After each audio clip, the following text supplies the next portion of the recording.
প্রিয় দর্শক, আসসালামু আলাইকুম। দর্শক, আপনাদের প্রীতীয় শুভেচ্ছা জানিয়ে শুরু করছি আমাদের আজকের প্রতিবেদন। তো দর্শক, দেখতেই পাচ্ছেন আমাদের সামনে এক আপু দাঁড়িয়ে আছে। আমরা তার গল্পটা শুনবো, জানবো আপু কেন আমাদের ইউটিউবের মাঝে আসলেন, তিনি কি বলতে চান। আপু আসসালামু আলাইকুম, ওয়ালাইকুম সালাম।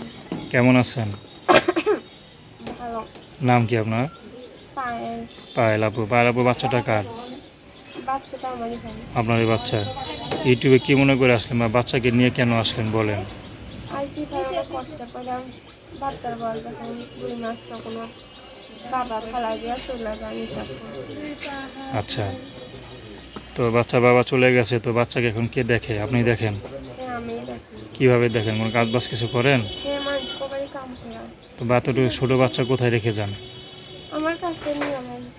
তো খারাপ কষ্ট হয় না এক বাচ্চা রেখে কাজ করা? কত মানুষ তো দেখতেও পারে না। অনেক বাসায় তো বাচ্চা নিয়ে কাজে গেলে দেখতে পায় না, বকাবকি করে না? করেই তো ভাই, করলে কি করে না এখন? তখন কি বাচ্চারা ফেলাই দিতে পারি? বাবা যখন ফেলাই দিতে মা কি ফেলাই দিতে পারি? তো আপনার কোনো আর আত্মীয় স্বজন নাই, বাবা মা নাই যারা দেখতে পারে বা বাচ্চাকে রেখে কাজে যেতে পারেন? না, আমার ছোট থাকতে বাবা মা স্কুলে মরে গেছে। আচ্ছা আচ্ছা, তো সব দিকে দুঃখ নাকি? বিয়েটা কি আপনি নিজের পছন্দ করছিলেন?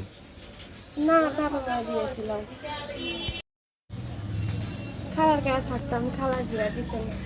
খালা আচ্ছা, এখন মরে গেছিল। এই কারণে স্বামীটাও নিশা করে গেছে। মানে পৃথিবীতে আপনার কোথাও যাওয়ার জায়গা নেই আর কি? না। আচ্ছা, বস্তিতে থাকেন নাকি? হুম। আচ্ছা, তো এখন মনে করেন কি আর বিয়ে শাদী করবেন? বিয়ে শাদী করার লেগে তো প্রতিবেদন আইছি ভাই, কেমন মানুষ পেলে বিয়ে করবেন?